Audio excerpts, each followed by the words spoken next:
Good afternoon, everyone, and welcome to this meeting of the Local Review Body for the 11th of November 2024. Of course, the 11th of November is, of course, Remembrance Day today.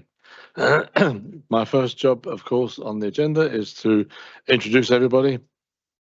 I'm Councillor Bob Braun. I am the convener of the Local Review Body, and to my right is Councillor Ken Harvey, and to my left is Bailey Mike Williamson. We are all members of the Planning and Placemaking Committee, as we're required to be sitting on this review body.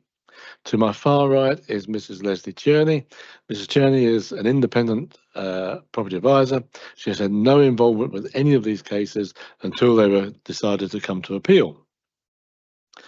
To my left, beyond Bailey Williamson, is Mr. Colin Elliott, who is our legal advisor for today, and beyond him is Ms. Jessica Guild, who is from Committee Services. So the next item on the agenda, members, is to ask if there's any declarations of interest. Bailey Williamson. No declarations of interest. And Councillor Harvey. No declarations of interest from me. Thank you. Next item on the agenda is to approve the minutes, and as I was the only member sitting on there, I'm happy to approve those minutes from the last meeting of the Local Review Body. So that now moves us on to the items on the agenda for this afternoon. The first item is item 4.1, which relates to the erection of a dwelling house and associated works, land 100 metres northwest of Enchadney, Old Elmwood Road, Kenmore, Aberfeldy. Mrs. Tierney, if you could introduce that case for us. Thank you, convener. We'll just go through some slides to start with. So the first one here is the location of the appeal site, denoted there with the yellow star. So obviously you can see the proximity of the site to Kenmore, and then along the South Loch Tay Road. Next slide, please. And then just zooming in there, so the edge of the marina area just along there to the west, the kind of open area, some dwelling houses to the south, and you can see the road running along the edge of the loch there. Next slide, please. And then some information from the papers that were submitted by the appellant and for the planning application. So the Ordnance Survey location plan. So again, you can see the loch there, Kenmore itself, and the location of the application site within the red circle. Next slide, please. And then starting to zoom in on some of the plans that were submitted. Again, the application site just in the middle there outlined in red, and the position of the house shown, the dwelling house in Chadney to the south, and then some other houses to the south and to the east, with gaps in land round about, then as you head west towards the marina area. Next slide, please. And then to start to zoom in on this is the existing plan of the site. So again, you can see the South Loch Tay Road just running along the north there. And obviously you can see the contours across the application site here, running along there, and then some of the trees, and also an existing track access off South Loch Tay Road and coming up into the application site. Next slide, please. And then we have a proposed site plan here, so we can see the access off South Loch Tay Road coming into the application site up the hill towards the dwelling house. This is the roof plan of the dwelling house in the centre of the site there, within the more open area, which is not treed, and then some of the existing trees round about the edges of the site.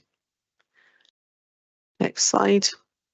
These are some cross sections. So obviously the one at the top there is the existing site. The one at the bottom shows the dwelling house superimposed onto that, and obviously a bit of cut into the side of the hill there for the ground floor of the property. And then we have some elevations of the proposed dwelling house. So I suppose you could say it is over 2 levels, but the upper level there is like a cantilever over the parking area. And then some more sections from the site. Again, you can see the cutting in to the side of the hill on either side. And again, the parking area underneath with the living area above and then towards the rear as well. And then some floor plans. So again, you can see the parking area at the front and the living space. And then on the upper floor, the living space above where the cars would park underneath. And again, a roof plan there. I suppose this is what you call an axonometric. So you can see the contours, you can see the levels across the site, you can see the access off the road and the position of the property in the centre of the site and how it fits in there to the levels. Next slide. And then this is another view looking towards the hillside. Next slide, please. And then we've got some photographs of the site. So this is looking towards Kenmore. So this is the South Lochte Road, and the yellow arrow indicates the position of the existing farm gate into the site where the access would be created. Next slide. And then a close-up of the existing access in there. So again, you can see a number of trees round about the edges of the site and along the road. And then this is looking in the opposite direction from Kenmore towards the marina area. So again, the site is on the left-hand side here now. And then some more distant views from Kenmore itself. So you can see Inchadney House indicated there within the trees with the blue arrow. And then where the yellow arrow is would be the location within that trees area down the hill towards the edge of the loch. Next slide. And then again, a more distant view, not the brightest of days, but the blue arrow again indicates the existing dwelling house and the yellow further down the hill to the edge of the loch. And then this is, as you come in now to Inchadney House itself, to the south with its own access that comes in. And then as you move round, this is now starting to look more towards Kenmore and down towards the application site, which is down the hill. So you can start to see there's some drop in level from the front of the house down towards the loch. Next slide. And then much more directly, the lawn in front of the property, the existing trees at the bottom of the garden there, and then it drops off down the hill towards the edge of the loch where the house is proposed. Next slide. And then this is looking from the area where the biggest change in level is at the bottom of the garden. And then behind is where it drops down to the road.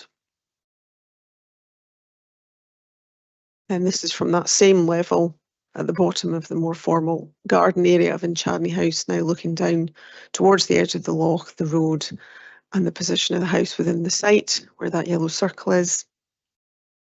Next slide. And then some images from the applicant's paper again showing the position of the house on the site in a bit more detail, highlighted in red. And then another angle there again. So in terms of introduction and background, the site, as you can see, is located on the south side of Loch Tay, near the village of Kenmore. A rough area of garden ground associated with Inchadney House, which is a C-listed building, and that sits uphill of the site to the southeast. Due to the level difference and existing foliage, there is no intervisibility between Inchadney House and the appeal site. The south boundary is not demarcated with any particular feature, but is characterised by the change in levels between the garden ground at Inchadney and the site. The site is otherwise bounded by a post and wire fence to the east a stone wall to the west and the public road and a post and wire fence to the north. Other properties exist to the northeast as part of the wider dispersed building group. Hill House sits to the immediate south of Inchadney House, and a number of other properties are located further to the northeast. There is an existing gate providing access to the site on the north boundary from the public road, which would be upgraded to allow for safe and suitable vehicular and pedestrian access. 4 reasons for refusal. Firstly, the proposal is contrary to MPF 4 Policy 14, Design Quality in Place, and LDP 2 Policy 1A, Placemaking of the adopted Perth and Kinross Local Development Plan 2019, as an additional dwelling in this location would not contribute positively to the quality of the surrounding area in terms of character, amenity, or natural heritage. Secondly, the proposal is contrary to MPF 4 Policy 17, Rural Homes, and LDP 2 Policy 19, Housing in the Countryside of the Perth and Kinross LDP, the Council's Housing in the Countryside Supplementary Guidance 2020, and the proposal fails to satisfactorily comply with any of the categories: 1, building groups; 2, infill sites; 3, new houses in the open countryside; 4, renovation or replacement of houses; 5, conversion or replacement of redundant non-domestic buildings; and 6, rural brownfield land. The site is located within the garden grounds of an existing dwelling house, but it is not considered to be a country house or estate. 3, given that there has not been any assessment provided of the potential for the loss of trees nor the potential for tree protection, insufficient information has been provided to assess the proposal against the relevant development plan policies, and the proposal is therefore contrary to LDP 2 Policy 40A, Forestry, Woodland and Trees, Forest and Woodland Strategy, and MPF 4 Policy 6, Forestry, Woodland and Trees. And finally, given that there has not been any assessment provided of the potential impacts of the development on the River Tay Special Area of Conservation, and that no details regarding biodiversity enhancement have been submitted, insufficient information has been provided to assess the proposal against the relevant LDP 2 and MPF 4 policies. Therefore, the proposed development is contrary to LDP 2 Policy 41, Biodiversity, and MPF 4 Policy 3, Biodiversity. So the assessment by the Planning Service in terms of principle notes that MPF 4 Policy 17, Rural Homes, has no criteria which would support the dwelling house.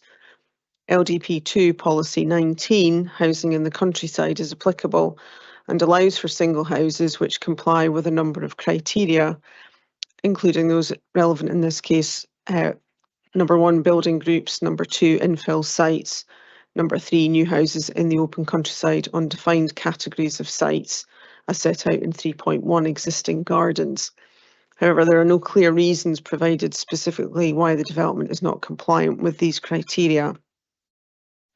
In terms of siting design and landscape impact, the site presently has 3 defined boundaries, but the south boundary is undefined. It is also unclear how the site, which is located next to a public road and positioned above Loch Tay with a steep north-facing slope, would be able to provide any degree of enclosure for a dwelling house, so it would fail to blend sympathetically with the existing landform and would have a detrimental impact on the character and appearance of the surrounding landscape. The siting of any dwelling on this site would require significant cutting of the slope and clearance of trees, vegetation, in order to provide access onto the public road to the north of the site. The site is covered by woodland, which is in keeping with the site's rural character. In terms of trees, landscape and biodiversity, there are a number of trees within the site and along its boundaries, and the development would lead to a loss of trees, plants and shrubs.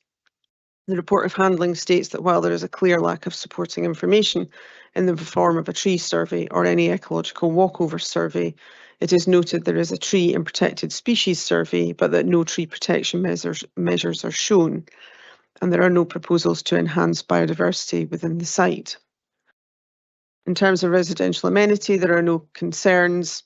However, given the existing site constraints and topography, some concerns are raised about sufficient garden ground being provided. However, there is no reason for refusal in this regard. Again, roads and access, transportation do not object, but the potential visual impact of the visibility displays is mentioned, but again, there's no reason for refusal for this reason.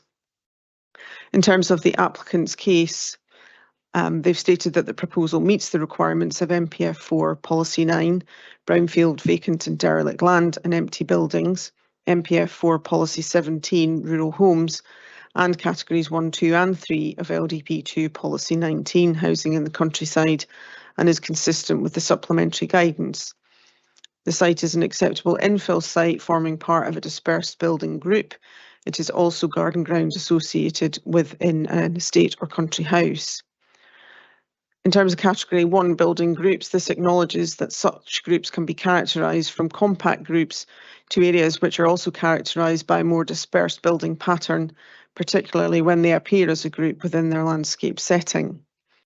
The guidance highlights that permission will be granted for houses within building groups, providing it can be demonstrated that the new housing will respect the character, scale and form of the existing group and will be integrated into the existing layout and building pattern, that the new housing will not detract from the visual amenity of the group when viewed in the wider landscape, and that a high standard of residential amenity will be provided. The guidance also supports houses such as this proposal which extend the group into a readily definable adjacent site which is formed by existing topography, roads or well-established landscape features such as watercourse or mature tree belt which provide a suitable setting. Category 2 infill sites makes provision for the development of new homes in gaps between established houses. The proposed site is sandwiched between 2 existing properties and the main road. The plot is reflective in size of the 2 adjacent properties and would ensure amenity is maintained and achieved for all properties. The topography of the site ensures the proposed dwelling is detached enough from the existing dwellings to ensure residential amenity for both proposed and existing dwellings, whilst appearing related enough to constitute an infill site and as a readily definable site within the wider grouping. In terms of category 3.1, existing gardens also support this type of new house within the original garden ground associated with an existing country or estate house, providing there is an appropriate landscape setting and additional development does not fundamentally affect the qualities and integrity of the site, particularly where the house is a listed building. MPF 4 Policy 17 Rural Homes supports development of a suitable scale, siting and design in keeping with the character of the area, which is the case with this proposal. It would also contribute towards local living, being a short distance from Kenmore with its businesses, services, access to public transport, all providing good connectivity. The existing dwellings in the vicinity of the site appear as a related grouping within the landscape, which can reasonably be extended into this identified site. There is an appropriate landscape setting and the house will not fundamentally affect the qualities and integrity of the site. The proposed dwelling has been designed to improve the quality of the area through the use of landscaping, external materials and green roofing. The external finishes are vertically naturally weathering timber panels with passive house windows, and materials and colours have been carefully chosen to blend into the landscape. With regard to trees, it is stated that although the council suggests a lack of information, there is a tree survey which clearly identifies existing trees and suitable protection, and it remains unclear what further information was necessary or could have been submitted. With regard to potential impacts on the River Tay Special Area of Conservation, again, the Planning Service did not request any additional information about this. The proposal does contribute to the enhancement of biodiversity as per the planting schedule, which includes planting of new round trees, various species of hedgerows and shrubs, and the wildflower roof.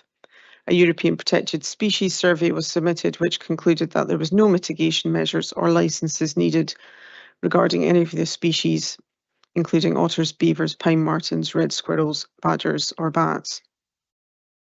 In terms of other matters, there's an objection from Kenmore Community Council. Perth and Kinross Heritage Trust do not object. There are actually 3 objections to the proposal rather than just the one which is referred to in the report of handling. Generally, these comments include adverse effect on visual amenity, contrary to development plan policy, flooding risk, inappropriate land use, loss of trees, out of character with the surrounding area, road safety concerns and overdevelopment. And then finally, in terms of biodiversity and tree comments from the council's officers. No detailed information has been provided on how many trees will be retained and how they will be protected. The development site is within 20 metres of the River Tay Special Area of Conservation, and an assessment of the impact of the development upon this and evidence of the use of the mitigation hierarchy to avoid, reduce and compensate is required. An invasive non-native species control plan should be produced for the eradication and control of species on the site. No details of biodiversity enhancement have been provided, and overall the submitted information is insufficient to allow a full assessment of the proposals in terms of the relevant legislation. Thank you. Thank you very much. We'll open for questions. Bailey Williamson.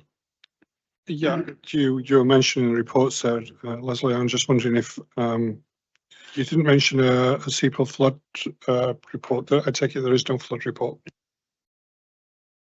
No, that's correct. There's no information about drainage or flooding particularly. Councillor Harvey. Excuse me. Yeah, thank you. Just to clarify one point, refusal. The second point for refusal was to do with it being in a country house estate rather than a dwelling house. Can you just confirm that it is indeed a dwelling house rather than a country estate? Thanks.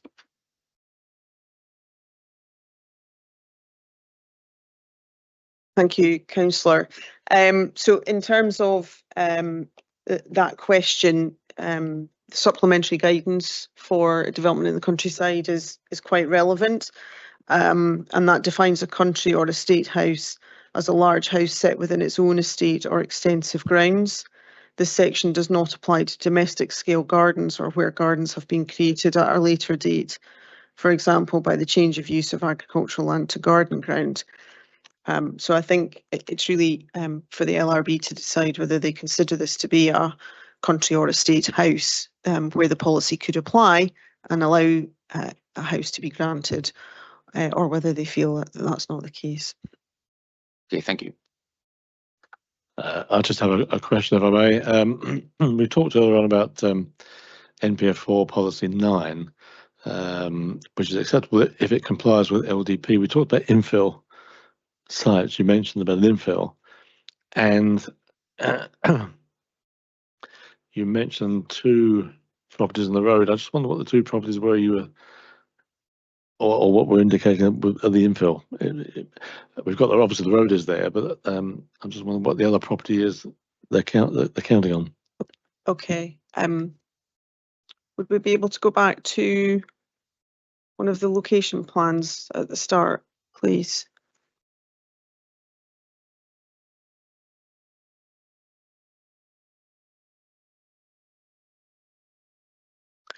So the 3 criteria that could be applied are obviously your building groups, infill sites, or the country house estate. So obviously in terms of infill, the council don't agree that, well, the council don't agree that any of the criteria apply, but in terms of infill, it's much more about there's a grouping there and it naturally infills a site, obviously not in terms of urban development. In terms of the grouping policy, we've obviously got in Chadney House itself, which is to the south, and then there's another house immediately behind that, and then obviously a number of other houses to the east and northeast. Now, that is a dispersed group. It's not a close group, but it is a dispersed group. So again, it's whether you consider it to be infill or to be a group, or that the country house estate category comes in. Thank you for that. If there's no further questions, members, can we proceed to determine the application for review on the basis of the information before us? That is, the information contained within the papers, the presentation by the planning advisor, or do we require more information? Bailey Williamson? No, happy to continue. And Councillor Harvey? Happy to proceed. I too am happy to proceed. So Bailey Williamson, if you could start us off. Yes, thank you. I have a lot of sympathy for this, but I believe it doesn't conform to the policies that have been outlined in the officer's report, which are the building groups, infill sites, new houses in the open countryside, or renovation of replacements housing, conservation of or replacement of redundant non-domestic buildings, and rural brownfield sites. So therefore, my feeling is to refuse, but I would also hope if it does come back that a flood risk will be, my strategy will be raised. Sorry, the flood risk has been raised, but as this has not been addressed by the appellant, if it were to come back, it will require an adequate flood risk report. Thank you. Councillor Harvey. Yeah, thank you. Similar to Bailey Williamson, while I'm sympathetic to the application, I feel that the reasons for refusals in the officer's report are pretty reasonable. In particular, the one I referred to in my question is I think this is a dwelling house rather than a country house or estate. So therefore, I am similar to Bailey Williamson. I back the officer's report for refusal. Thank you very much, members. My decision there, academic, of course, but I'm going to have to concur, I'm afraid, on this one. This site has had a refusal before, which is a material consideration. The land hasn't changed. The policy may have changed, but the land hasn't. I've looked at all the paperwork and the points raised by the applicant's agent. I don't think this can be classed as a group. I think it's too spread out for that. I don't agree it's an infill site because it's not in between houses, it's on the road. The question of whether it's a country estate is a difficult one because there's no clear definition of what a country estate or country house is. I think we have in mind what it might be. It does talk about extensive gardens, and I'm afraid I don't think that's the case here. So I'm of an opinion that we do refuse, as my colleagues have said, and the points raised by the officer, the reason for refusal, do stand. I think there's a couple of words that might need to be changed, Mr. Elliott, but it is what it is. I think I appreciate also that the two of the refusals, reason for refusal, 1 and 2, are identical to those that were used on the 2015 application. Different numbers, but that's it. So I'm afraid on this occasion I do concur to refuse. Brilliant. Thank you, Convener. You mentioned possible changes to the reasons for refusal there, Convener, but that's a unanimous decision to refuse, and I'm taking you to page 113, 114, which is the original decision notice. From what I heard, Convener, you're not looking for any, I'm guessing you're not looking for any changes to 1 and 2. There is a slight grammatical change we could make in 2. There's an and at the wrong point. But could you indicate the other? Yeah, I think on numbers 3 and actually on number 4 as well, in the first sentence it says not been any assessment. I think it should be an adequate assessment on both of those. Would be better wording. Yes, and could also make a suggestion. Let's look at ground 4. I've noticed that it's got in the second line that it's got. You would change that to, given that there have been not been an adequate assessment provided of the potential impacts of development of the River Tay Special Area Conservation SAC, and that no details. You should change the word no to something like a lack of detail. Probably better worded, yes. Yes, yeah. Because then it goes on to say insufficient information. Yeah. So information submitted, but it's not sufficient. I'd agree with my colleagues with that. Yes, they would. Yeah. Yes. Okay. I think that's, from what I'm seeing the odds here, that's agreed. That's agreed. Yeah. Yes. Okay. Okay. So that's a unanimous refusal. I'm sorry, that's not the answer you wanted, but that's the decision, I'm afraid. Members will now move on to item 4.2, which is the installation of shipping container in retrospect at 2 Glenfarg Terrace in Perth. And Mrs. Tierney, if you could introduce that one for us.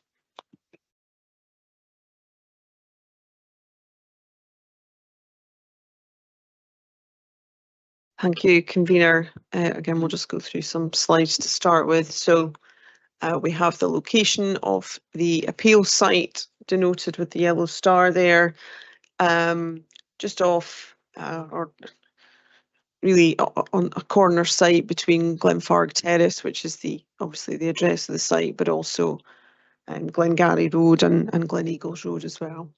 Next slide. And then zooming in on the appeal site, again, this large corner plot between these three roads, just highlighted with the yellow circle there. And then this is the red line application site boundary submitted with the application. Again, you can see the three roads on three sides of the property there. Next slide. And then this is the existing more detailed site plan. So the property there, semi-detached with the house next door, a large garden ground, and trees and bushes along the edge of the road there. And then this is the same drawing with the position of the shipping container shown there in red on the site. I should probably point out as well that the existing access to the property, vehicular access, is from Glengarry Road there. You can see just down at the bottom right hand corner of the site boundary, not off Glen Eagles Road. Next slide, please. And then these are the elevational drawings of the shipping container there. So you can obviously see both sides and both ends of the container there, finished in green. And then we've got some photos of the site. So I think, as again I said before, the property address is Glenfarg Terrace, which is just up to the right hand side there in the front of the picture. Glengarry Road running along the other side there up towards Glen Eagles Road. So as you can see, a large plot there with trees and bushes along the edge of the pavement. Next slide. And then this is the existing access of Glengarry Road, just before the roundabout there, where you can probably just start to make out the shipping container there in the middle. Next slide, please. And then this is looking from the opposite side of Glen Eagles Road towards the rear of the property, and you can see the edge of the outline of the shipping container there. And then just coming more closely towards it. So firstly looking in a westerly direction, and then in an easterly direction towards the roundabout. There does appear to have been an access created at this point. It doesn't form part of the application for the appeal in front of you, but they've obviously opened up that site or that side to install the container. Next slide, please. And then just some more from inside the site itself. So looking up towards the dwelling house. And then a more close image where you can see that opening that's been created onto Glen Eagles Road as well. Next slide. And then from within the garden, looking out towards the road, and from the edge of the house, looking back into the garden there with the end of the container in view. Okay, so as you can see, 2 Glenfarg Terrace is a semi-detached house located within a residential area. The property can be accessed via an existing access from Glengarry Road. However, it appears that vehicular access also exists onto Glen Eagles Road. And the road service have obviously suggested that that's not authorised. The placing of the shipping container on the site was done without permission, and therefore what's in front of you is a retrospective application and appeal. The container is 12.2 metres long and 2.4 metres wide, finished in green corrugated metal. It's being used for personal storage during the renovation of the existing house, and the plan is, once those works are complete, that it would still be retained to be used as a garden shed. It's visually prominent when travelling along Glen Eagles Road and on approach to the house via Glengarry Road. The property features a good degree of natural screening cover, but that's not deemed relevant or sufficient in this case. So there are 2 reasons for refusal. Firstly, approval would be contrary to the Perth and Kinross Local Development Plan Policy 1A, where the proposal's design and siting does not contribute positively to the surrounding environment or respect the character and amenity of established place. Policy 1B, with particular note to criteria A, where the proposal would result in an established sense of place identity. B, does not consider site topography and wider impact to the area's character. C, its industrial design in terms of scale, massing and material finish does not complement the surroundings. D, its positioning does not reinforce the established streetscape character. And G, would not be sensitively integrated as a contribution to the local townscape.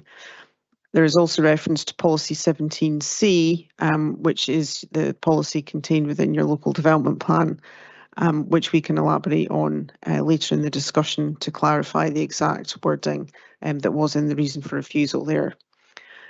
And secondly, approval would be contrary to MPF 4 policy 14A, where the proposal's design does not improve the quality of the area, and B, where its scale and massing erodes domestic and residential legibility and sense of place, inconsistent with the distinctive quality of a successful place, and C, particularly as being detrimental to the amenity of the surrounding area.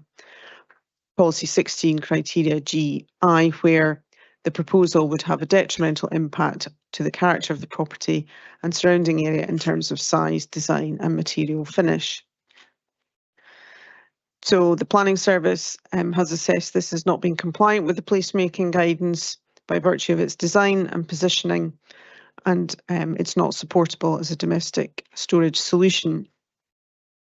The design, positioning and elevated location creates an overly negative impact to the surrounding residential amenity character and setting, in addition to the property's own character. As the subject property's rear garden ground is elevated and the shipping container's solid massing is also visible at that elevated height, this creates concern to neighbouring residential amenity by virtue of its physical impact relating to scale, mass and design.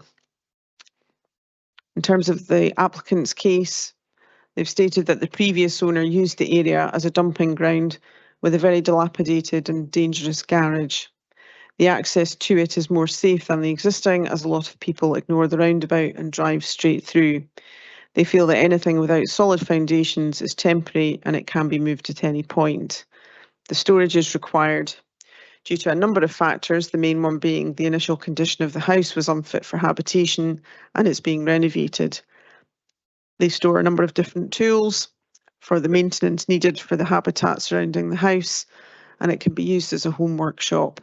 Additional soundproofing, internal insulation and external cladding will improve it. They've also provided further comments under the appeal in response to the neighbours' further comments, including that they will do their best to enhance the appearance of the neighbourhood by improving the state of the gardens when time and nature allow. They could put additional cladding on the container, such as netting, and encouraging biodiversity. As I've said there was one objection, which was concerned about the proposal's non-domestic nature within a domestic setting and its design and appearance.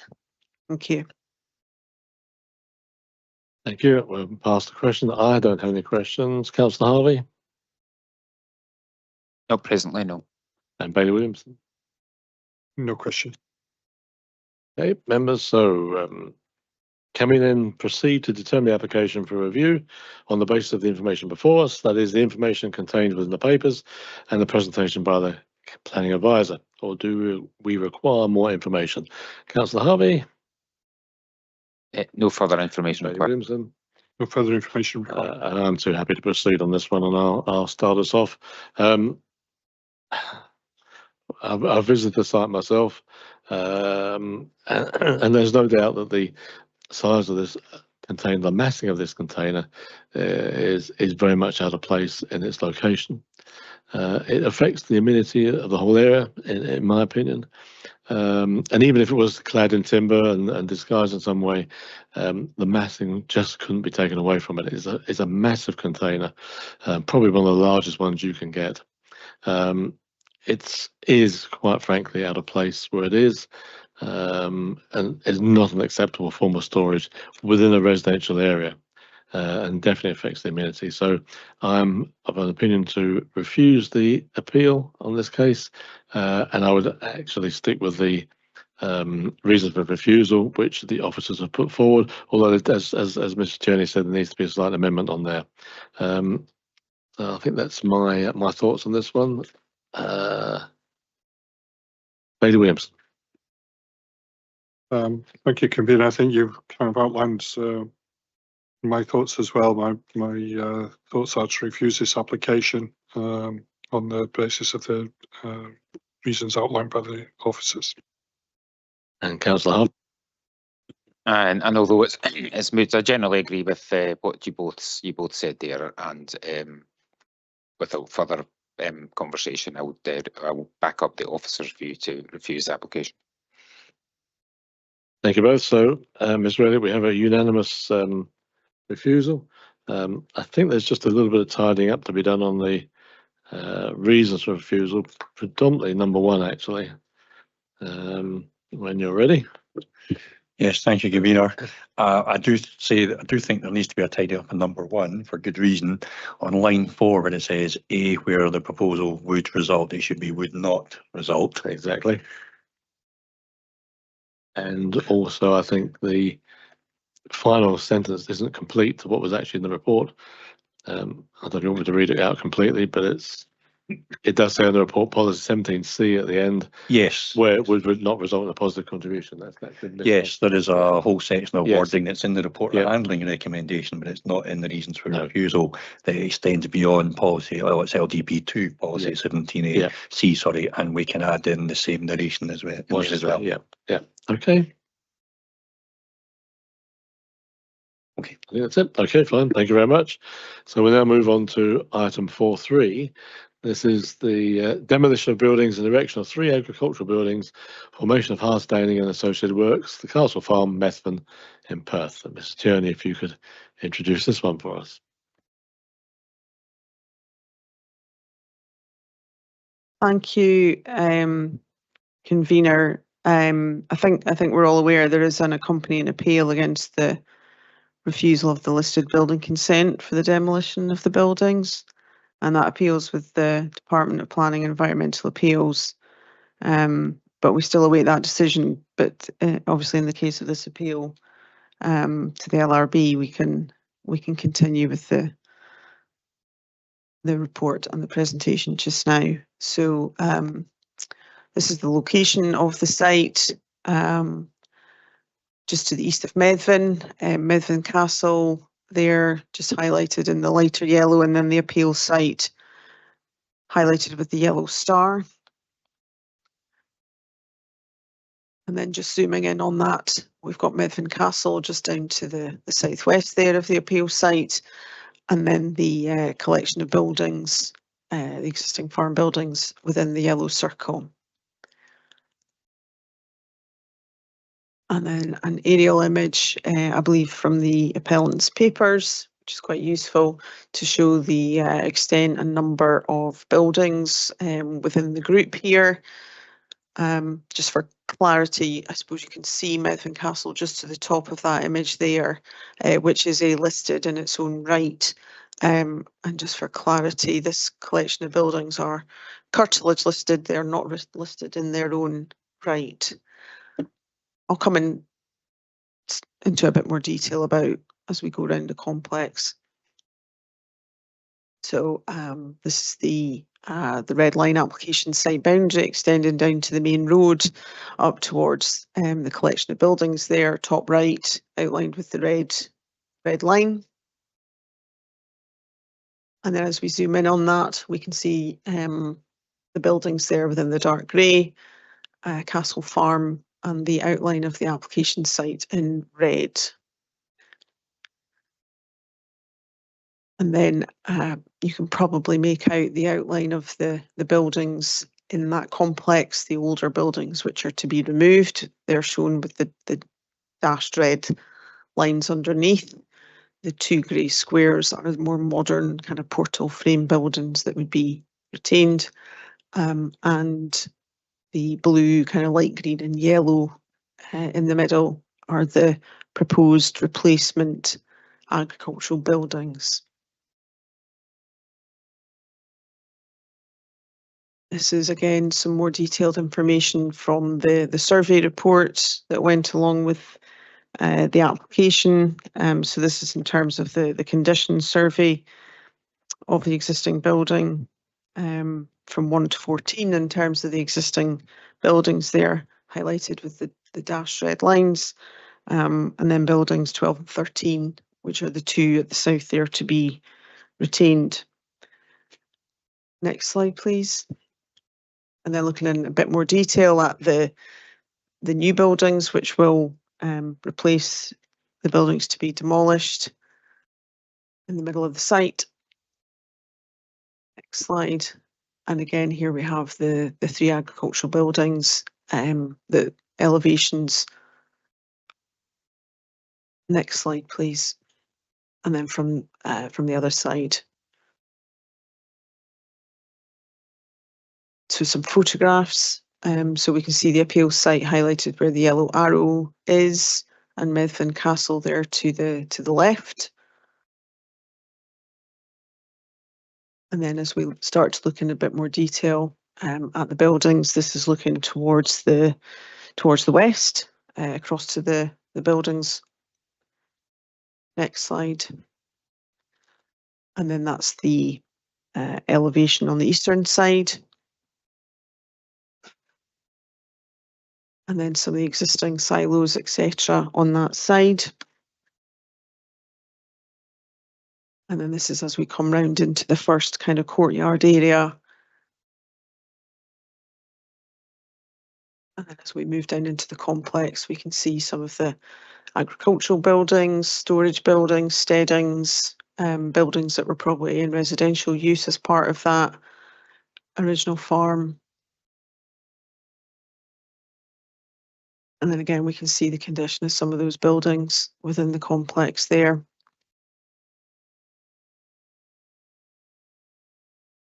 Then this is as we move round on the northern side of the complex. And then as we move down on the western side.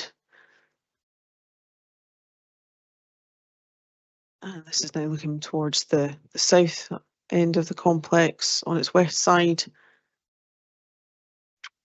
Kind of a Ducat style building in the centre there. A little bit more closely at that. Obviously you can see some of it's a range of ages and types and styles of construction within the whole complex, some more modern additions in the centre as well. And then that's the rear of the most southern building, which would be removed. And then this is looking at the south wall elevation, which would be removed, and you can see the edge of the modern buildings, which would be retained. And this is just looking to the inside of the complex, if you like, in the centre. That's not really visible unless you kind of go into the complex and into the middle of the buildings themselves. You can see the condition of some of the roofs and so on. And again, coming back out to where one of the existing buildings has been retained. And then again back into the centre. And then that's just one kind of final shot looking back towards those buildings which would be retained.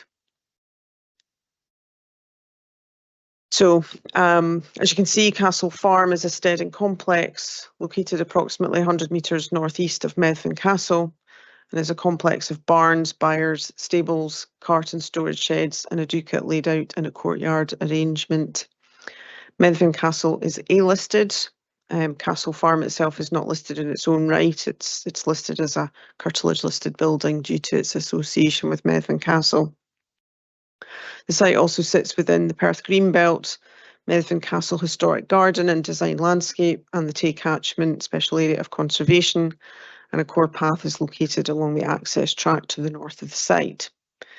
The proposal seeks to demolish all the buildings in the complex, apart from the two more modern portal framed agricultural buildings, and replace these with three new agricultural sheds, a grain store 36 by 19 metres, a cattle shed 36 by 23 metres, and a general purpose shed 36 by 18 metres. The reasons for refusal are firstly that the proposals would include the demolition of the Category A listed steading complex, and that's contrary to MPF 4, Policy 7B, Historic Assets and Places, and Policy 28A of the Perth and Kinross LDP 2019, which seeks to preserve the character, special architectural or historic interest of listed buildings. Furthermore, it's considered that it has not been adequately demonstrated that this is the only suitable site for the replacement buildings, which would have a reduced impact on the setting of the Category A listed castle and its associated designed landscape. And secondly, the proposal is contrary to Policy 14, Design, Quality and Place of MPF 4, and Policy 1A, Placemaking of the Perth and Kinross LDP 2019, as it would not contribute positively to the quality of the surrounding built and natural environment and associated landscape character in the vicinity of Methven Castle by virtue of the siting, scale and appearance of the buildings proposed. So firstly, in terms of the assessment by the Planning Service, while the general principle of erecting agricultural buildings is acceptable, the site is located within the green belt, where it must be demonstrated that the proposal is essential for agriculture and that the proposal protects and enhances the character and landscape setting of the area, which is a particularly important factor on this site given the location within a historic garden and designed landscape, and that the curtilage listing of the buildings. The site has a well-established agricultural use, however this is within a low-level limited scale building which appears to sit as a subservient estate building when considered in relation to the listed Methven Castle and the wider garden and design landscape. It is not considered that the justification for this demolition is appropriate, and there are concerns regarding the impact the loss of the steading would have on the castle and landscape. Historic Environment Scotland have considered the proposal in respect to the setting of the Category A castle and the landscape, and the preference would be to retain and repair the existing steading as it's an important feature and makes a positive contribution to the overall setting. However, whilst the proposals would have adverse impacts on these heritage assets, the visualisations show that a level of potential impact does not reach a level that raises issues of national importance. Nonetheless, as noted above, it's considered that alternative siting elsewhere within the control of the applicant would result in considerable betterment. The applicant was advised that further consideration was required into the repair and reuse of the steading, but no indication was given of detailed alternatives to the current proposal, including the investigation of siting the buildings elsewhere within their control. The proposed development will be significantly larger in scale and height than the existing steadings. No justification has been submitted for the proposed height of the grain store being substantially taller than the cattle and general storage sheds proposed, and much larger than the existing structures. The proposed grain dryer would only operate once a year for a period of up to 14 days, and the noise impact is confined to the summer when this machinery becomes active, and there's a condition recommended by Environmental Health. The proposed operation of the site is the requirement to house cattle during the winter months and at calving time with a total of 180 cattle to be housed. The cattle shed has natural ventilation and as well as 3 sets of sliding doors on the north and south facade of the building, and Environmental Health have requested an odour management plan if it was approved. There is a bat survey which identified over 20 non-breeding roost sites for common pipistrelle and soprano pipistrelle bats within the complex. The proposed works would result in the loss of the roost sites, and therefore mitigation and a licence would also be required. So in terms of the case of the applicant, the site includes a range of traditional and non-traditional agricultural buildings and 3 green silos. All the buildings are leased to a long-term agricultural tenant. This tenant will no longer be able to benefit from other sheds nearby due to their location as part of the MU73 Almond Valley LDP residential allocation, and they urgently require alternative farm buildings. However, the buildings as existing at Castle Farm are inappropriate for modern day agricultural practices. The steadings have been challenging to maintain over the years, especially as they are no longer in economic use. it has been demonstrated that it's unviable to convert and reuse these buildings. As a result of the location of the buildings, which remain at the heart of the farming operation, they are not suitable for any alternative use or sale. The farming business focuses on arable production, cereal crops, as well as a small area of permanent grassland pasture covering 220 hectares. There are also 70 breeding cows and calves, which are raised and sold, and crops include winter wheat, spring barley, winter barley, and winter oilseed rape. As part of this rotation, there's a requirement for grain storage to allow the farmer to store grain in the shed up to the point of sale. The animals are kept on the permanent pasture on the tenant farmer wishes times to hold the cattle during the winter months and during calving. Being able to store the grain allows farmers to achieve the best price for their produce and to sell at the correct time. Additional storage also benefits the business, providing storage for fertiliser and other crop inputs purchased in terms of the uncertainty of the agricultural market. It makes it difficult for farmers to financially plan, but the added storage allows them to purchase early at the best price and to store produce. The new buildings will house 180 livestock and associated storage. The new buildings are situated adjacent to residential properties on the farm, 2 of which are unoccupied and the other is occupied by a farm worker. The location is very central to the wider farming area, and there are well-established transport links for large machinery and goods vehicles to access the site. The main policies which apply are Policy 29 Rural Development of MPF4, which aims to encourage rural economic activity, innovation and diversification, whilst ensuring that the distinctive character of the rural areas, natural assets and cultural heritage are safeguarded and enhanced. The proposal involves the demolition of derelict farm buildings and their replacement with new agricultural buildings to allow the farm to operate more efficiently, therefore contributing to the economy of the local area. They are located on an existing brownfield site and not on high-quality greenfield or agricultural land. The Stedding area provides the ideal location for the new buildings as it's central to the farming operations. The site has been subject to farming operations historically, and therefore it's a suitable location to continue to run a farm business from. The replacement sheds have an agricultural character which fit in with the area. With regard to Policy 9, brownfield vacant and derelict land and empty buildings, this promotes the sustainable reuse of brownfield land. The development of this site prevents the use of a greenfield site elsewhere on the land holding.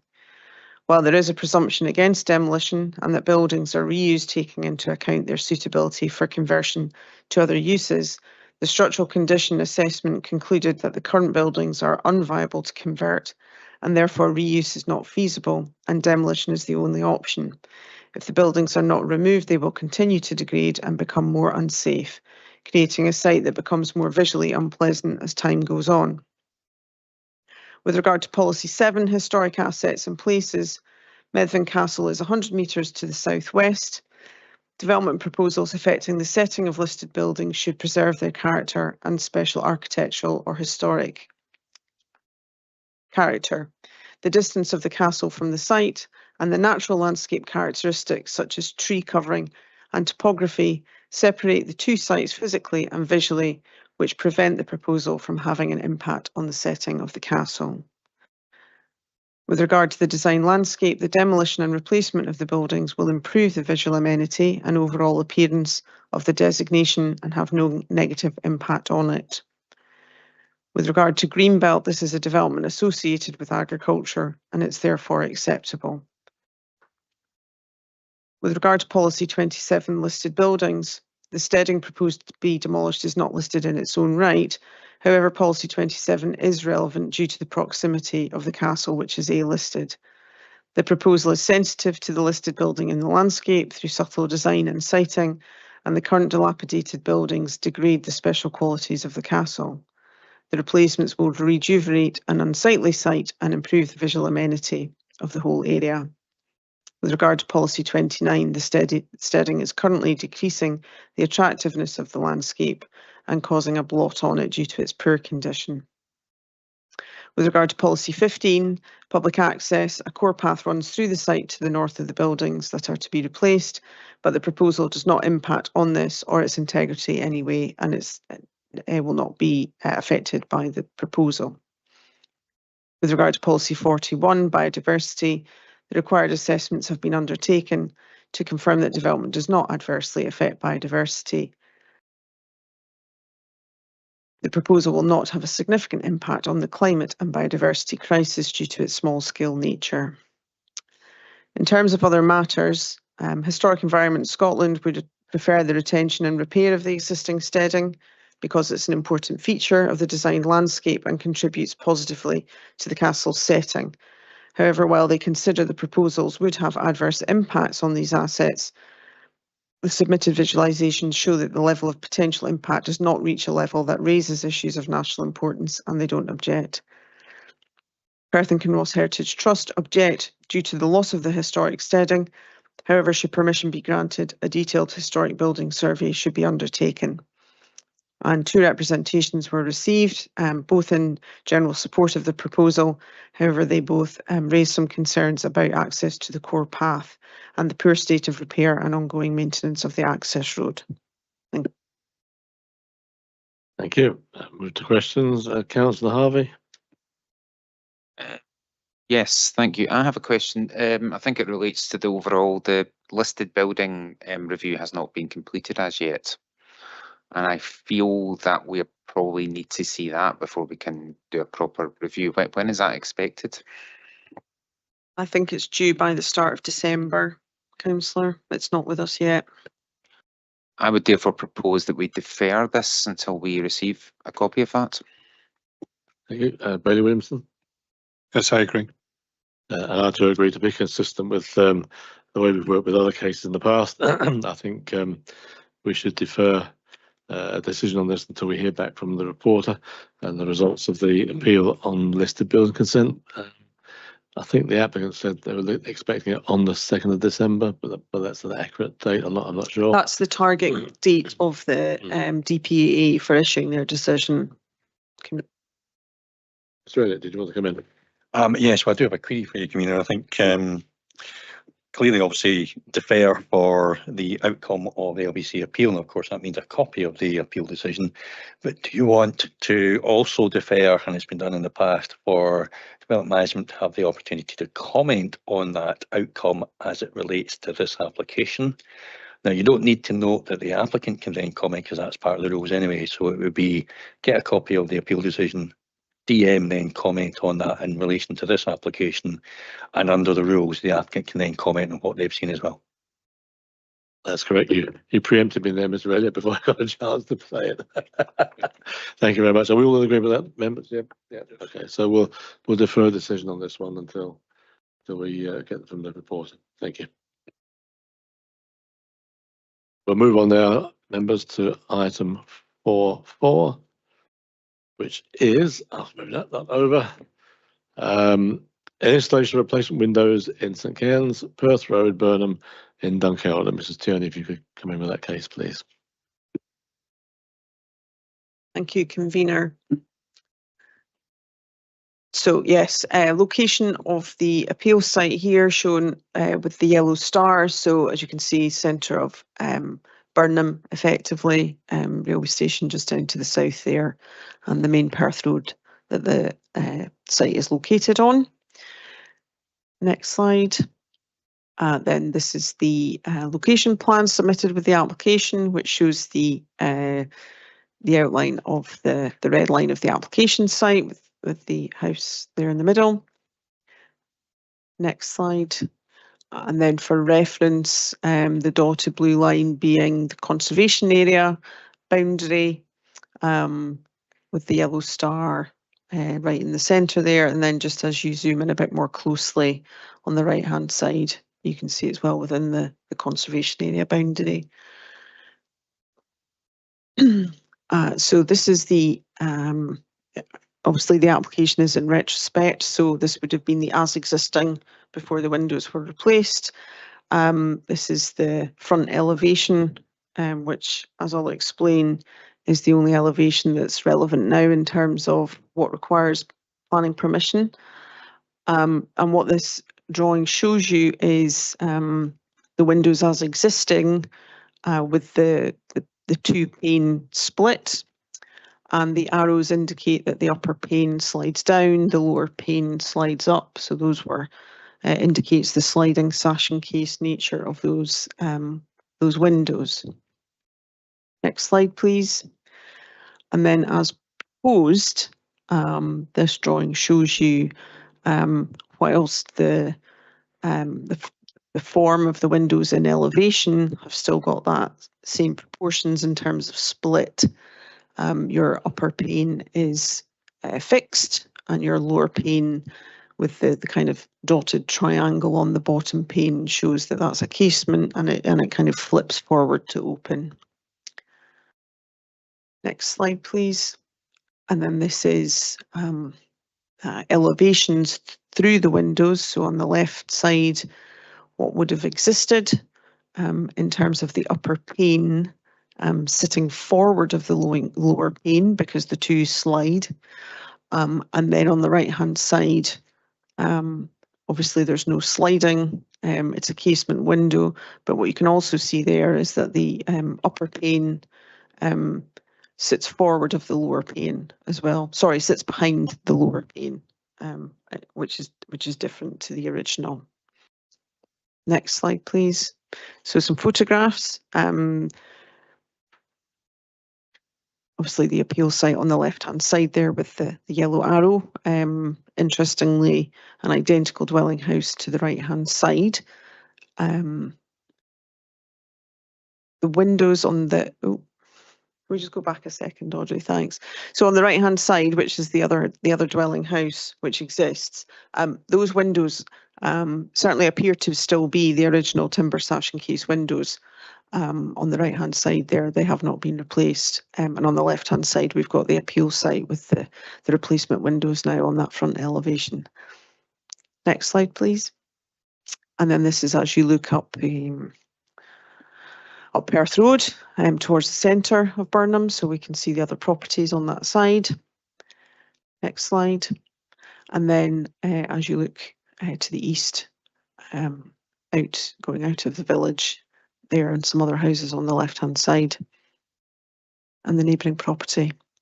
Then this is an image of the front of the property, so you can see the new windows as installed, and as you can see the, as closely as we can probably get, you can see that those are UPVC units, quite different to what the original units would have, the timber sash and case units would have been. And then these are the other elevations of the property, so the two side elevations and the rear elevation. Now, the application as originally submitted included the replacement windows there as well, but those are now actually covered by permitted development under some changes to the legislation and the permitted development requirements. So it's really just for your knowledge and information to show you those photos. And then a slightly closer up image of the replacement windows that have been installed in terms of their kind of profile and detail.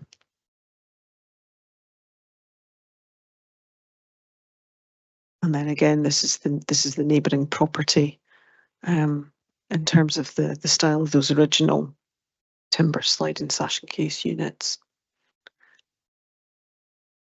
And then just some images of other properties in the street. There's some reference in the papers to a variety of window types, materials, opening methods, and so on. This one across the road certainly looks like original windows in terms of being timber sash and case units. And again, while some of them have got the correct profiles, they may not be timber, they may be UPVC replacements. And I think, as you've probably been made aware of in the past, there may be permissions in place for those, there may not be, but obviously it's just part of the wider street scene there, so you can get a feel for the types of properties and the windows. So The property is called St Kane's on Perth Road in Burnham. It's one of two similar cottages which sit adjacent to one another on Perth Road within the conservation area.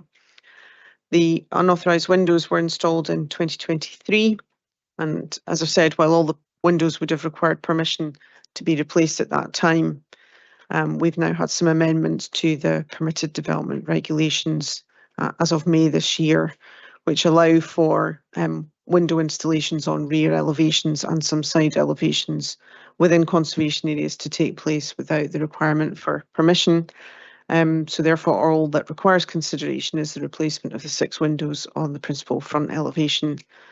As you've seen, 3 units in each of the 2 bay windows.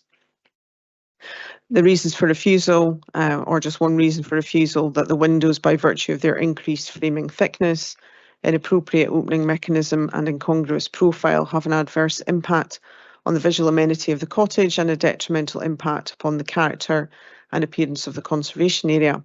Approval would therefore be contrary to policies 1A, 1B, C and 17C of the Perth and Kinross LDP 2019, Perth and Kinross Placemaking Guide 2020, Policy 7D, 14C and 16G of MPF 4, and Managing Change in the Historic Environment Windows 2020, all of which seek to ensure that replacement windows have appropriate detailing in order to respect the character and appearance of the conservation area. In terms of the assessment by the Planning Service, the original windows were timber single pane sash and case timber units with sashes, horns and a vertically sliding opening mechanism.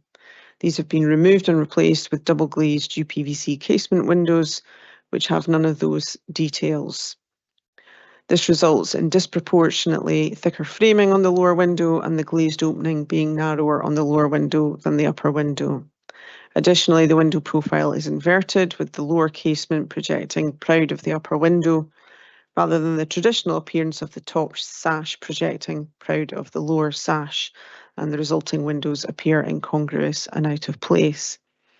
It's recognised that an attempt has been made to match the glazing division of the original windows with 2 panes. It's further recognised that houses in the area are varied in design and window detail. There are equally, if not more so, many traditional and original windows in the conservation area.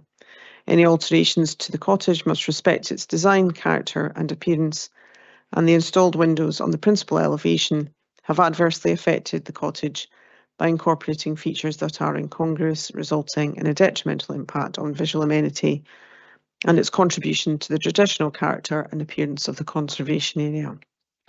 In terms of the applicant's case, they've noted that they purchased the house 27 years ago and have never been aware it was within a conservation area. The original timber sash windows were in a poor state of repair, having been patched up and repaired numerous times. 2 of their grandchildren have severe autism, and a secure environment is necessary for their well-being, something which the new windows can provide.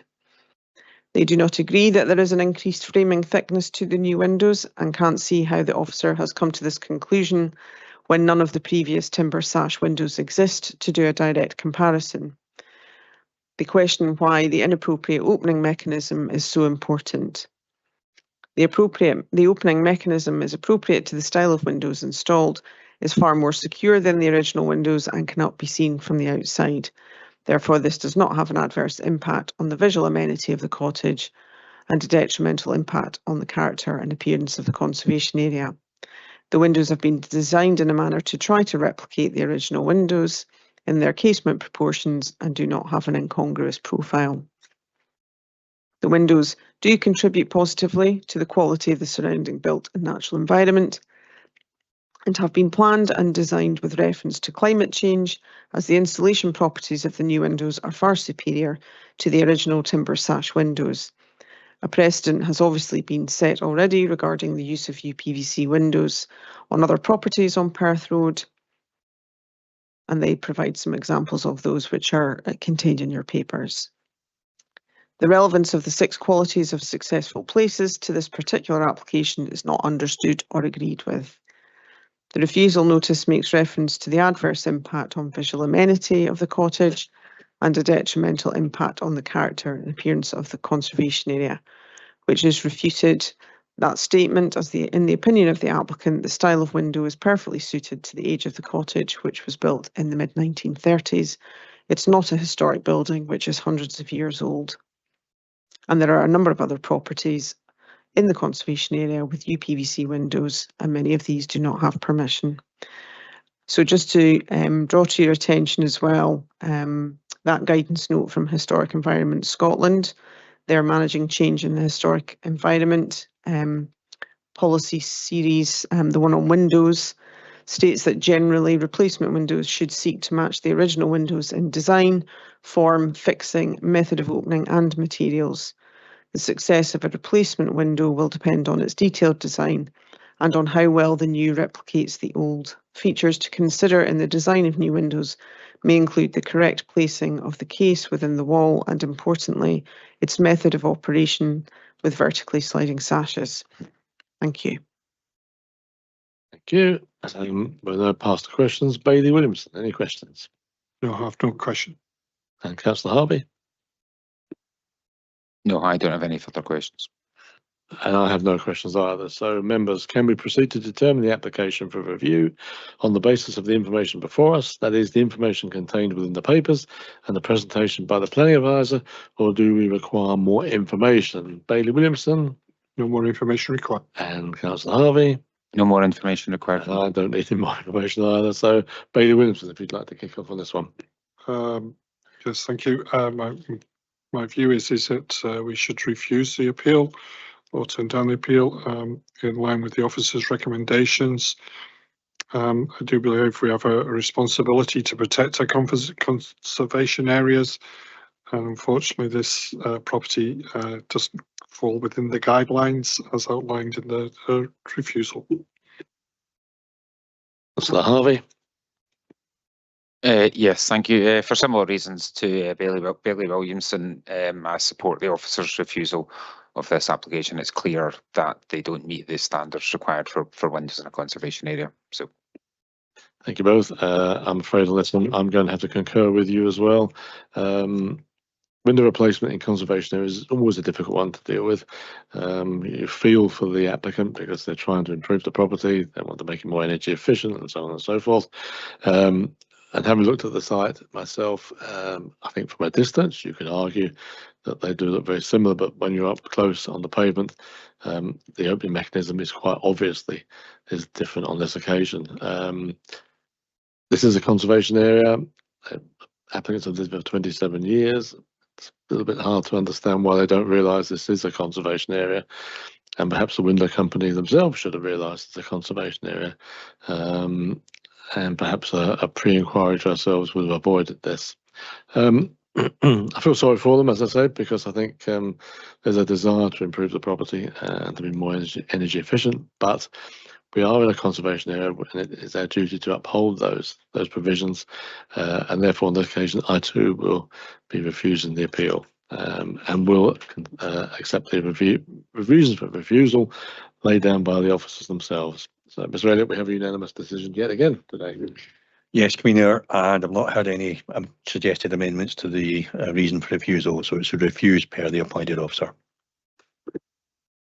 Thank you very much. So now we'll move to the final paper of today, which is item 4.5, and this is to do with the siting of a residential caravan, change of use of agricultural land to garden ground, formation of access, installation of drainage, connection and associated works in retrospect at Woodlands Farm, Aberystwyth, Auchterarder.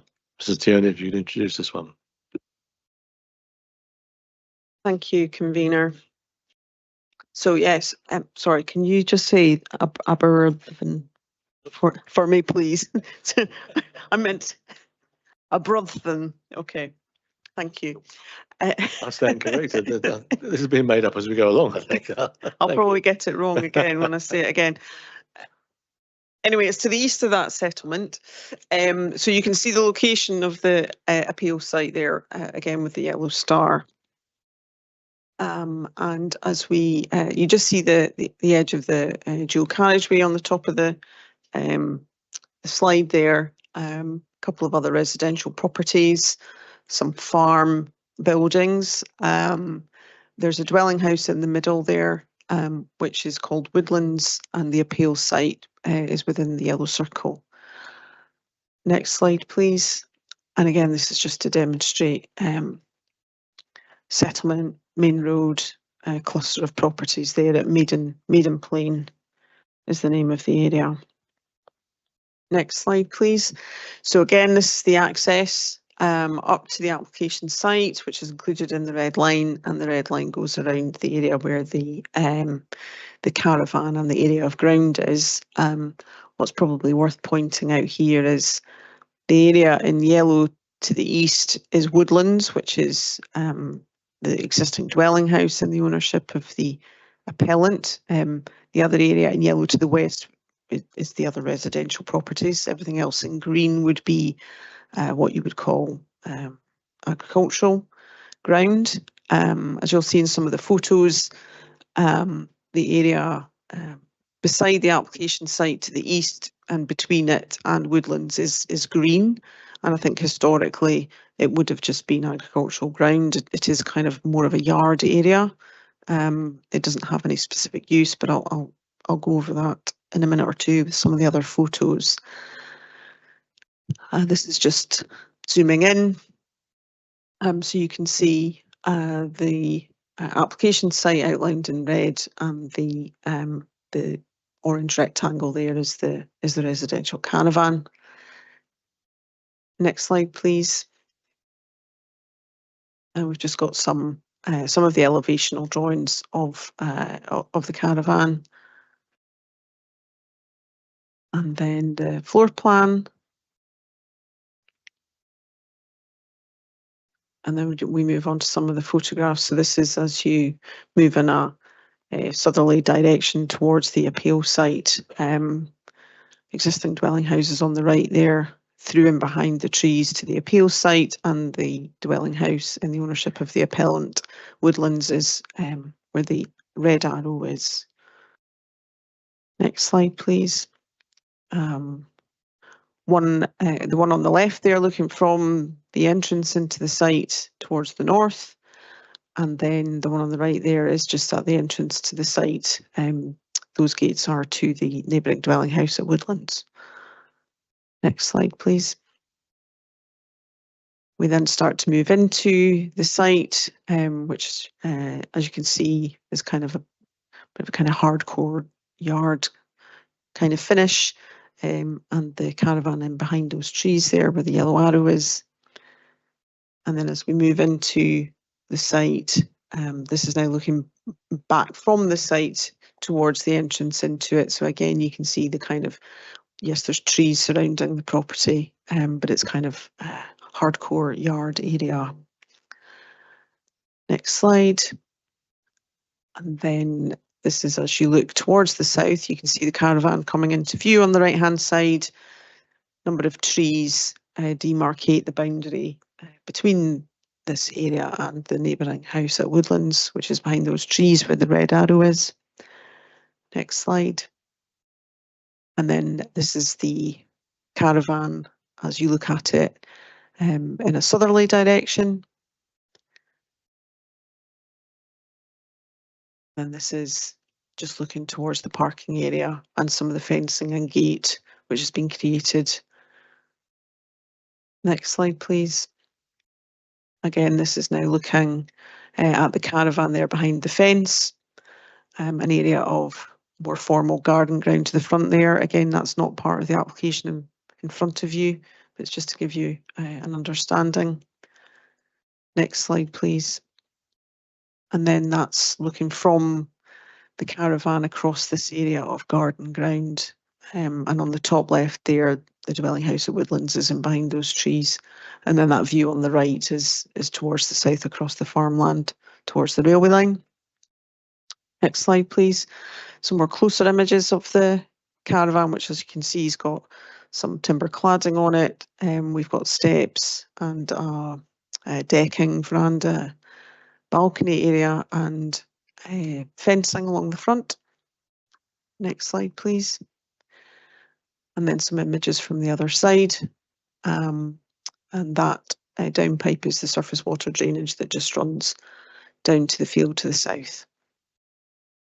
Next slide, please. Then this is from the field to the south. Again, you can see across that area of more formal garden that's been created up towards the caravan, and then you can start to see the dwelling house at Woodlands, just where the red arrow is there on the right-hand side. And then that's the dwelling house next door at Woodlands in the ownership of the appellant. And then this is just as you drive out of the application site back towards the main road, past those neighbouring houses.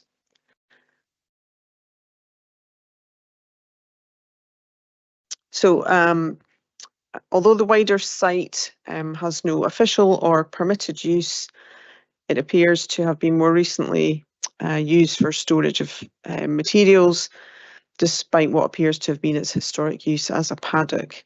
The application site is a smaller demarcated area within this, containing a caravan, parking area and garden. The site is bounded by trees on most sides, apart from to the southeast, which looks out over farmland. Another area of ground to the southeast has been made into a garden area from what was presumably an area of field, but again, this does not form part of the application. The access to the site is through a gated entrance from an existing track from the A9 trunk road. The dwelling house, called Woodlands, is located to the northeast, and this is in the ownership of the applicant, and there are two other houses to the west.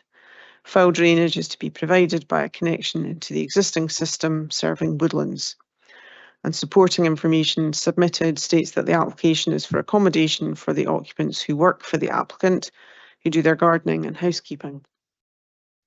So the reasons for refusal: firstly, that the proposal is contrary to policy 17A 5 rural homes of MPF 4, as it has not been demonstrated that the residential caravan is necessary to support the sustainable management of a viable rural business, and there is an essential need for a worker to live permanently or at their place or near their place of work. Secondly, the proposal is contrary to policy 19 of the Perth and Kinross LDP and its associated housing in the countryside supplementary guidance, category 3.3 economic activity. No consideration has been given to the scope for renovating, converting or redeveloping any existing houses or non-domestic buildings within the applicant's landholding, and no evidence has been submitted to demonstrate how the residential caravan is essential to the continued operation of any associated business.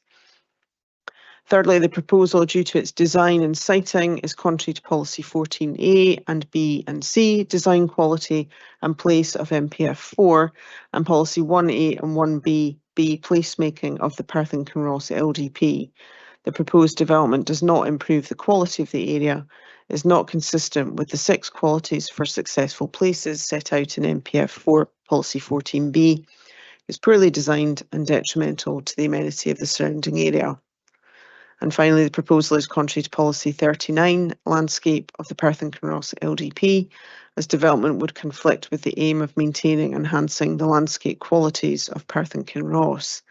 The fenced enclosure, in combination with the poorly designed residential caravan, has an adverse impact on the surrounding landscape character and adversely impacts on the setting of the other residential properties in the area. So in terms of the assessment by the Planning Service, it's noted that policy 17 of MPF 4 sets out a number of criteria where new homes in rural areas will be supported.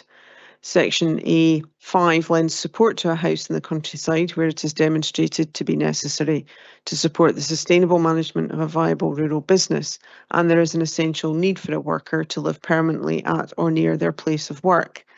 No information has been submitted setting out how or why the caravan is necessary to support a viable rural business. Policy 19 of the LDP and the associated supplementary guidance, category 3, provides opportunities where there is a genuine need for a new house in the open countryside. 3.3 economic activity provides support for workers' accommodation for either farm or non-farming businesses. In all cases, siting criteria must be met, and applicants must provide evidence that consideration has been given to the scope for renovating, converting or redeveloping any existing houses or non-domestic buildings within their landholding with an explanation as to why this option has not been pursued, for example, through the submission of a development viability statement. From reviewing the planning history in the area, it's noted that the applicant's existing house, Woodlands, had provision in the original permission for an annex for ancillary accommodation, which could potentially be used by a housekeeper or gardener associated with this property. The caravan is sited towards the top of a bank, has an extensive timber fence around it, and it is significantly out of character with the surrounding area, characterised by more traditionally built and styled houses. It is an incongruous development that is contrary to placemaking policies, in particular Clause C, which requires the design and density to complement its surroundings in terms of appearance, massing, materials, finishes and colours. It is also contrary to Policy 14A, as the proposal does not improve the quality of the area, and it's not consistent with the 6 qualities for successful places set out in 14B and C, as it's poorly designed, detrimental to the amenity of the surrounding area. The particular nature of the development is also contrary to LDP Policy 39 Landscape, as it does not maintain and enhance the landscape qualities of Perth and Kinross. There is no detrimental impact on residential amenity in terms of overlooking, overshadowing or loss of sunlight and daylight. The site is access off an existing access track that joins the public road at the A9. Transport Scotland was consulted and do not object. The foul drainage connection is to the northeast to join the foul drainage system associated with the applicant's property at Woodlands. The surface water soakaway is indicated as going to field drainage to the south of the site. Further detailed drainage information would be required to ensure foul and surface water drainage is adequately provided for. In terms of the applicant's case, the accommodation is for the housekeeper and her partner who does gardening work at Woodlands House, and there is no other available accommodation. The site is land which is ancillary to the main dwelling house, as in the permission granted for Woodlands, it was identified as paddock. It is now effectively part of the extended garden ground of Woodlands. The appellant lives on his own at Woodlands, and when he is away from home, the housekeeper and partner stay in the main house for security reasons and occupy the caravan when the appellant is at home. The proposal falls within the definition of a caravan, and a definition is provided by the appellant. The proposal will not have an adverse impact on the character or visual amenity of the countryside, as the site is physically well contained and screened with high hedging on 3 sides. There is an open aspect to the south towards the railway, and any public views from the south would be distant. The caravan is single-storey in scale, and as an ancillary building, it would have no greater visual impact than other ancillary buildings for empty sheds or garages, which fall under permitted development, or large agricultural buildings cited under prior notification. In terms of other matters, there are developer contributions required for the A9 Auchterarder junction, and 2 objections were received, including that approval would contradict previous refusals on road safety and traffic impact, impact on residential amenity, drainage and design. The caravan did not have wheels as shown on the drawings. It arrived on a truck. Thank you. Thank you very much. Well, I'll go for questions. Bailey Williamson No questions. and Councillor Harvey. Yeah, I have one question which you might not be able to answer. I noticed in the site history there's an application in 2021, an S42 application. Do you have any more details on that? It's to remove condition 3 occupancy of permission of one from 2009. So I don't know exactly, but a section 42 application is required where you want to vary or alter a permission that's been granted. So it would appear that that dwelling house was granted as a farm worker's dwelling with historically conditions were attached to those permissions. But latterly, since further Scottish Government advice came out, there's no requirement for those occupancy conditions anymore. So I think that's what it would have. Okay, that's clear. It wasn't relevant, but I wanted to check. Okay, no more questions, Bob.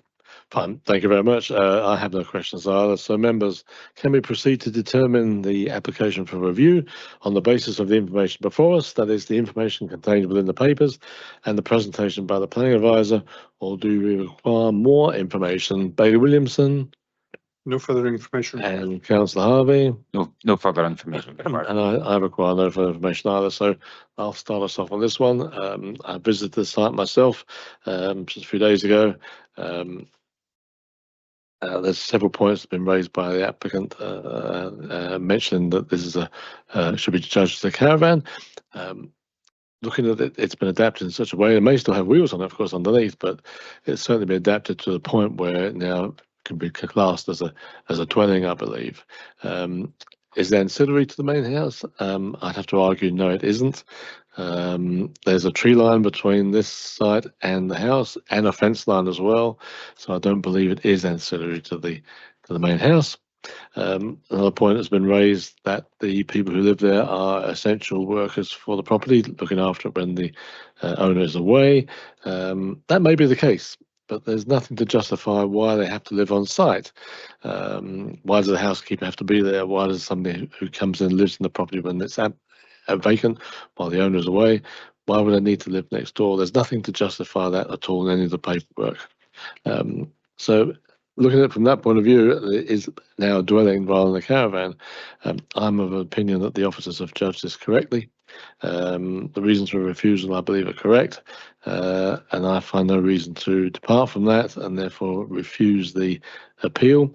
Mr. Elliott, I think when we come to it, assuming my colleagues are the same mind, there needs to be perhaps a slight amendment to one of the reasons for refusal, but we'll wait to see how they comment before we go that far. So, Bailey Williamson.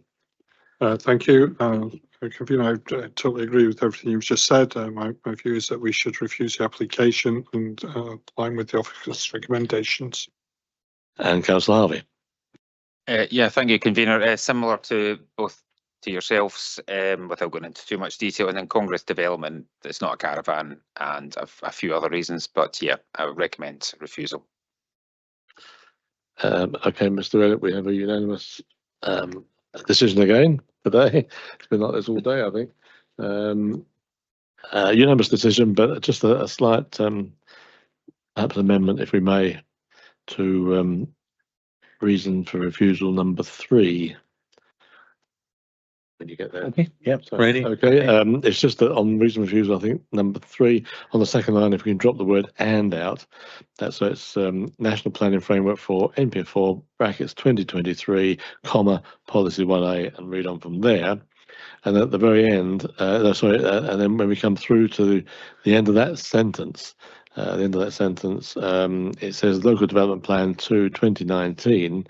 And it should then add on there, I think, and the non-statutory planning guidance, ancillary and annex accommodation 2021. I better polish the wording up a little bit, but Yep, got that. Yeah, Yes, fine. that makes Okay, fine. And of course, sorry, assuming no change to ground floor either. I'm sorry, No, I'm jumping in. no. Yes, okay. Okay, thank you very much. So that brings us to the end of the paperwork today, the end of the agenda.